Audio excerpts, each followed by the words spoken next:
First in high definition from the station on your side, this is WAVY News 10. 2 fire investigations we're following tonight on your left. Chopper 10 over Virginia Beach, where a couple died in a condominium fire. And on the right, you're looking at Chopper 10 video from last night's fire in Chesapeake that played out here on WAVY News 10. 5 houses burned. We begin tonight in Virginia Beach. Ann McNamara has been at the Lynnhaven Beach condominiums on Shore Drive all day, and she spoke to some of the people who lost their homes and their neighbors in this fire. Ann? Tom, it's been devastating. At least 12 units are completely burned and really have a lot of water damage. And I'm told the fire started actually outside the condo complex. I'm told it started on the ground behind one of those condos and sort of spread right up through the 3rd floor. There's no cause that's been determined as of yet, but fire officials are looking for a man in connection with this fire. You could see it, you could smell it. The smoke is what woke up most of the people living in these condos. I looked out on my balcony and leaned over, and I could see the back of the building just completely on fire. When I looked out my window, I saw huge flames coming out from the backside across the street. Joan Steele has called this home for the past 9 years. Forgive me, I've got smoke in my throat. Smoke she inhaled when she escaped. She ran right through the flames in her living room to get to the door. Mine was the 3rd floor in the back that collapsed down, so it's complete. It's just a black hole right now. Her condo collapsed onto the 2nd floor, where an elderly couple was trapped, a man and his wife in their 80s. They were an elderly couple, sweet as they could be. I just saw them a couple of days ago. Her husband took care of her. They're a very close couple, and they like to go see the ocean.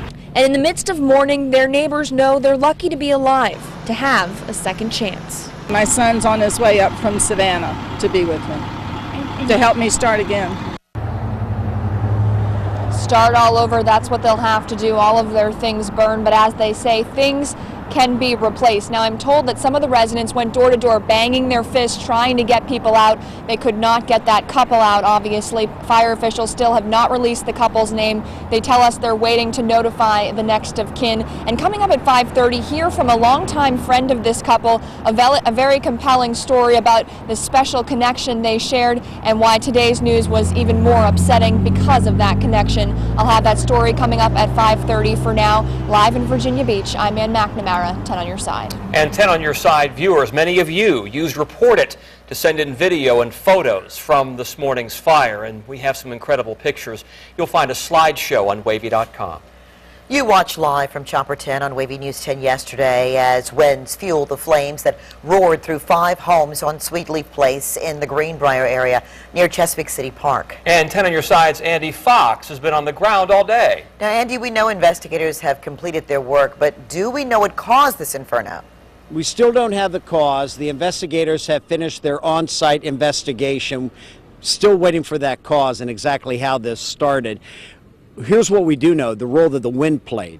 This is where the fire started. Then the fire blew over and took out that house.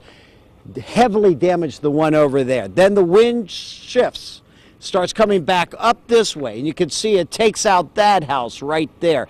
And then it jumps over the outside wall of that house and goes over to the left side of the roof up there. In all, 3 houses gone, 2 almost gone. We found Dante Gilmore taking pictures of all he no longer has. What was a long night? The morning after the long night. The long night that began at 4:57 p.m. Thursday.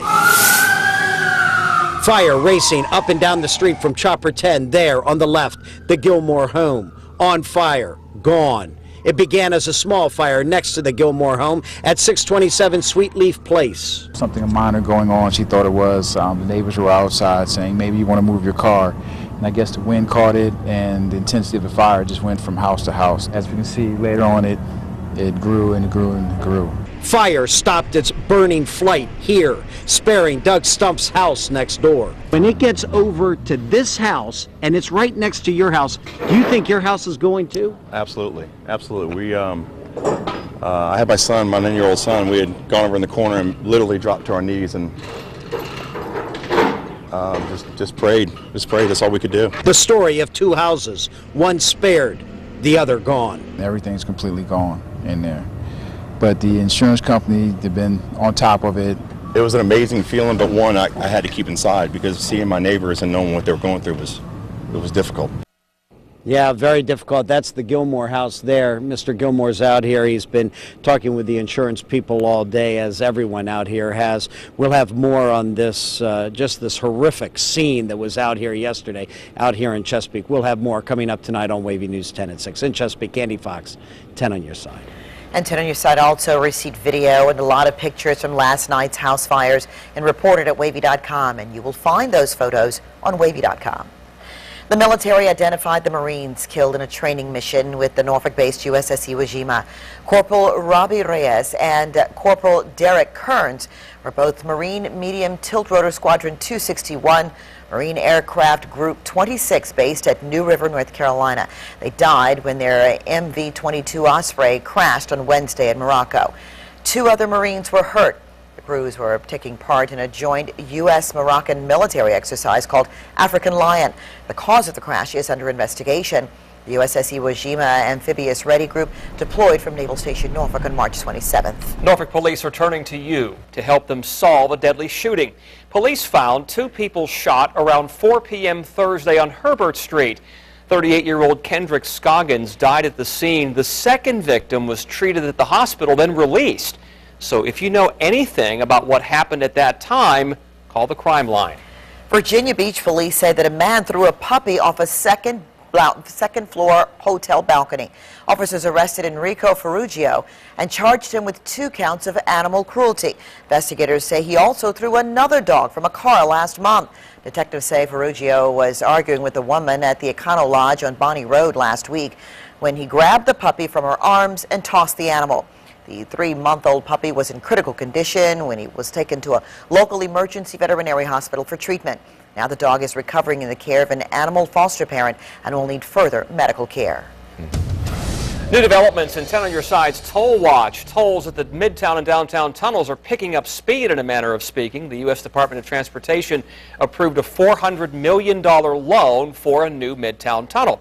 Governor McDonnell was waiting for this news to close the deal with Elizabeth River Crossings, a private company. This means that tolls could be in place by the end of the year unless money is found to pay down the project until 2014. Now, the governor told Suffolk Delegate Chris Jones that he is trying to find that money. A 10 times over traffic alert now about weekend bridge and tunnel work. VDOT is closing 2 major crossings. The southbound lanes of the Monitor Merrimack on 664 heading towards Suffolk will close tonight from 8 until 6 Monday morning for paving. You can also take the James River Bridge or the HRBT. Now, VDOT is also shutting down the Gilmerton Bridge tonight at 8 for the weekend. It will reopen by 5 Monday morning. Crews are continuing the bridge replacement project. Drivers should use the high-rise bridge instead. A Navy jet crash, a medical building on fire, flames roaring through several homes. This has been a busy week for firefighters in Hampton Roads. And new at 5:30, how they are making the most out of limited resources. A scary scene high in the sky. Workers dangling from a high rise. We'll tell you how this all ended. And it was a brutal storm that battered several states last summer, but there will never be another Hurricane Irene. We'll tell you why. And we've got temperatures right now which are very, very pleasant. 63 was the high today in Norfolk, but 68, 70 into inland air. It's going to warm up even more for the weekend. It's looking great. We'll tell you all about it in a few minutes. You're watching WAVY News 10 at 5 with Tom Shad, Nicole Rivas, and Super Doppler 10 Chief Meteorologist Don Slater.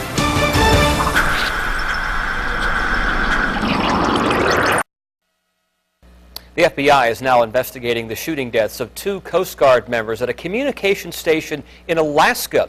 Another Coast Guard member found the victims yesterday morning inside the Kodiak Island station.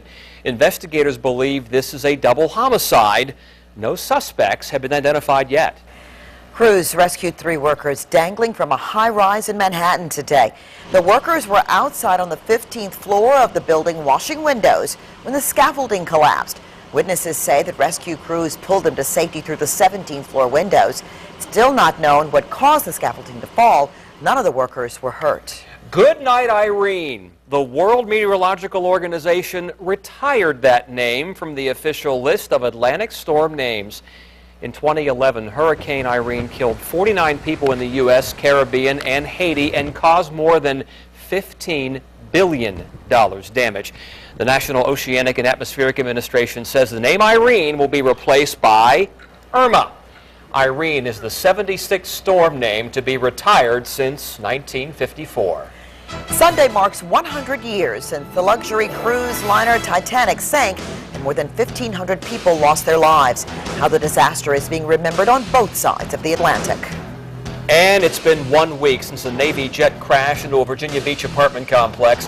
A look back at all that's happened since then, next.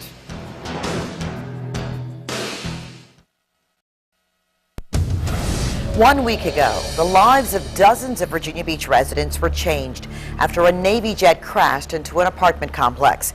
It was soon called a miracle that no one was killed. And 10 on your side's Melanie Woodrow has a look back at the events that unfolded. It began with the familiar sound of jet noise, but ended with an unfamiliar sound and scene. It wasn't so much of a seeing, it was more of a hearing. The sound was going, whoo, like noise like that, and then I heard a boom, and the whole building shook and everything. Two pilots safely ejected from the FA-18D just before it crashed into Mayfair Mews Apartments in Virginia Beach. Pat Cavanaugh went to see about one of them. Saw a pilot laying on the ground, his parachute still connected to the building, and ran over and did a body survey to see about his injuries. While many others heard his heartfelt apology. And he said, "I'm sorry I destroyed your home." Shortly after takeoff, initial indications are that aircraft suffered a catastrophic mechanical malfunction. Chopper 10 captured this exclusive look at just how close Naval Air Station Oceana was to the apartment complex, while more aerial images showed the devastation. We heard the fire. You heard the pounding, the bang, the explosion, and then you heard people yelling.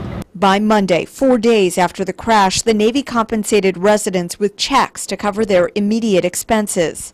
It wasn't until yesterday morning that those same residents were allowed back here to pick up what they could. That's my artwork, some of my artwork, some of my favorite, and they got it out for me.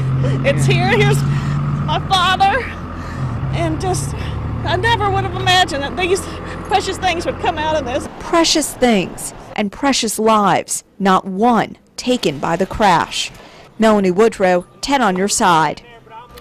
And the Navy told 10 on your side today, investigators have removed all of the jet debris from the apartment complex and moved all of the aircraft's components to a hangar at NAS Oceana. Officials say they will conduct a thorough investigation to determine what caused that jet to crash. And since it went down, a medical building, 5 houses and on 1 street, and a condo building have all gone up in flames in Hampton Roads. How local firefighters are dealing with this very busy week, new tonight at 5:30.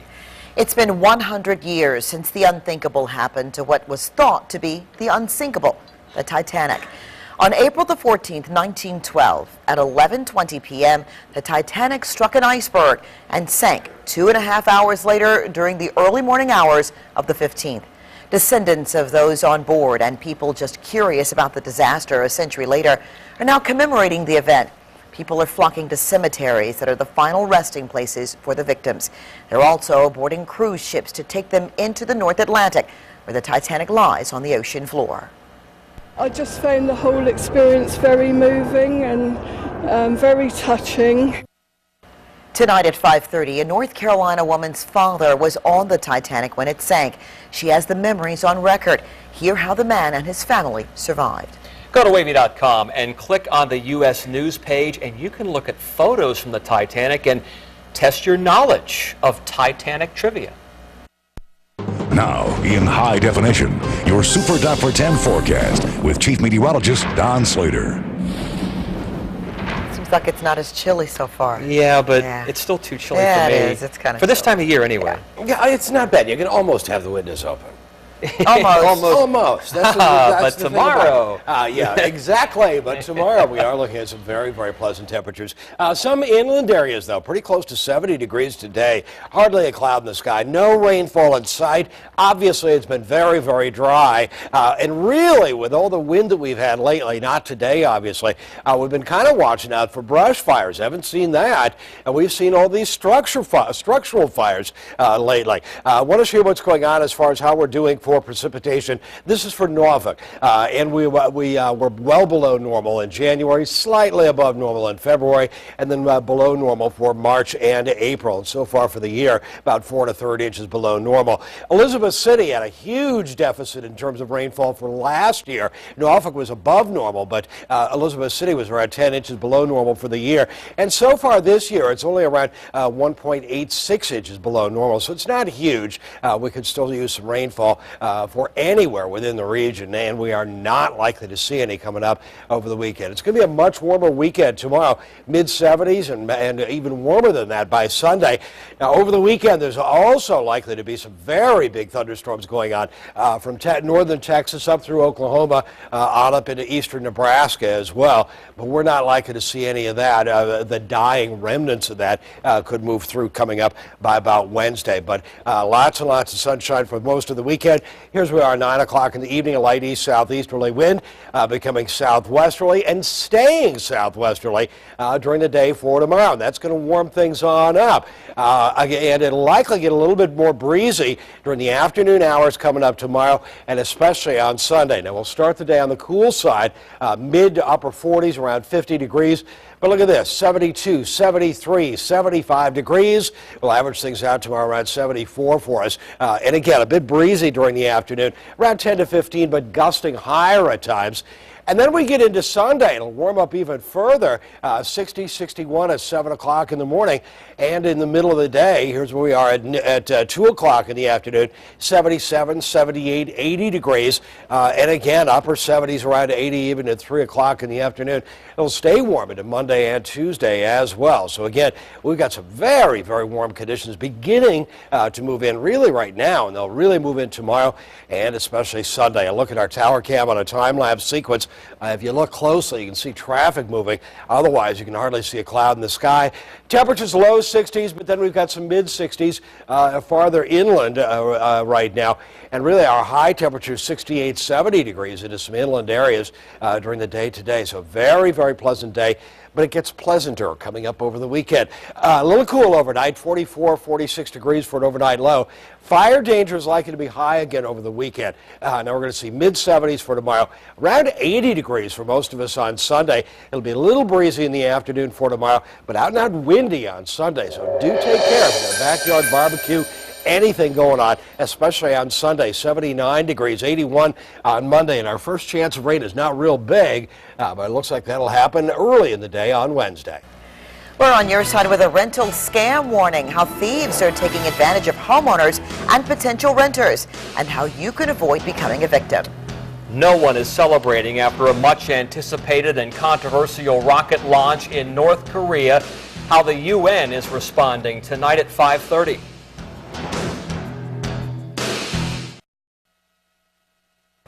Women who are not considered high risk for ovarian cancer should avoid screening for the disease. The U.S. Preventive Services Task Force recommends only women with a family history of the disease or those who test positive for BRCA genes undergo screening. Ultrasounds and a blood test are the most commonly used screening tools for ovarian cancer. Experts say there are more risks than benefits. Researchers say that 10% of women screened for the disease will have a false positive. A third will have an ovary removed. A 10 on your side warning from realtors. Criminals are preying on people looking for somewhere to live. Maybe some of you, in fact. The thieves lift legitimate real estate listings and post duplicates on websites. They offer houses for rent at half of what they're worth. Sometimes the houses aren't for rent, they're actually for sale. The criminals then steal big deposits and financial information from prospective renters.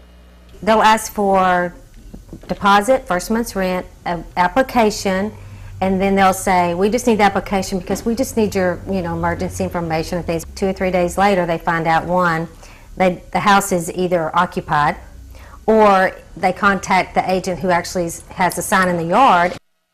We're on your side with ways you can keep from getting scammed. Realtors say make sure you are dealing with reputable realtors. Don't mail in your deposit or first month's rent. Walk into an office and hand over the money in person that way. It looks like something out of the movie Speed. A police officer on a wild ride will tell you how he ended up on the windshield. A New Jersey mayor is recovering from a daring rescue. Why he's being called a hero tonight.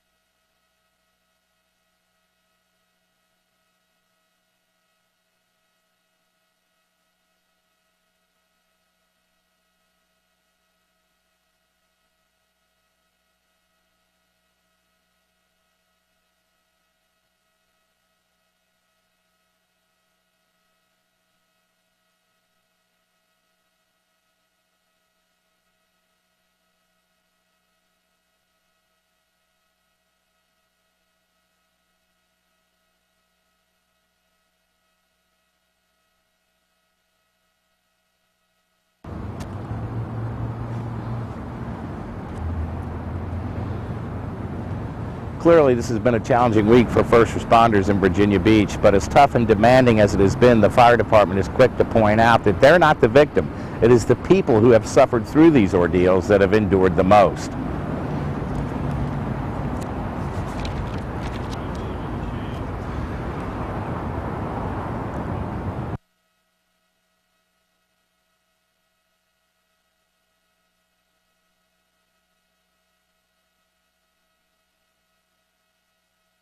Go back in the sun.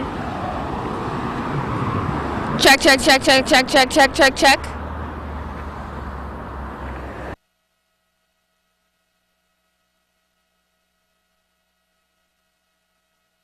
Test 1, 2, 3, 4. Yeah. Yeah. It's the big leagues. Yeah.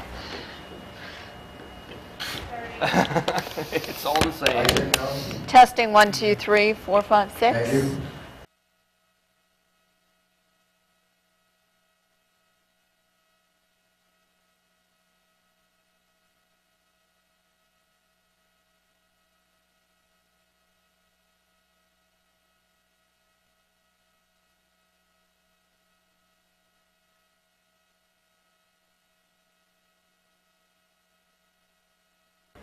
Her parents call her a miracle baby. Their baby girl is alive tonight after the child spent 12 hours in a refrigerated room at a hospital morgue in Argentina. She was born premature after only 6 months of gestation. The baby had no vital signs, was monitored for a while, and then declared dead. Her parents insisted on seeing their baby one last time in the hospital morgue. When they touched her hand, the baby moved, then cried. Doctors aren't sure how the little girl survived in the refrigerated room. The little girl weighs just under 2 pounds and is in the hospital in good but stable condition. A policeman in Vietnam wasn't going to let a bus driver get away. The officer went along for the ride. The police officer ordered the bus driver to pull over for driving on the wrong side of the road. But the driver refused and started to drive off. The officer jumped onto the front of the bus and it was pulling away. He held on to the windshield wipers of the moving bus for more than a half a mile. The bus was going about 30 miles per hour. The bus driver eventually stopped and was arrested. Mount Etna is quieter tonight after blasting flaming lava and ash into the air. This is video from yesterday, Etna's 6th eruption this year. Ash and smoke exploded thousands of feet into the air. 10 on your side takes a close look now at a friend of the couple killed in a Virginia Beach condo fire.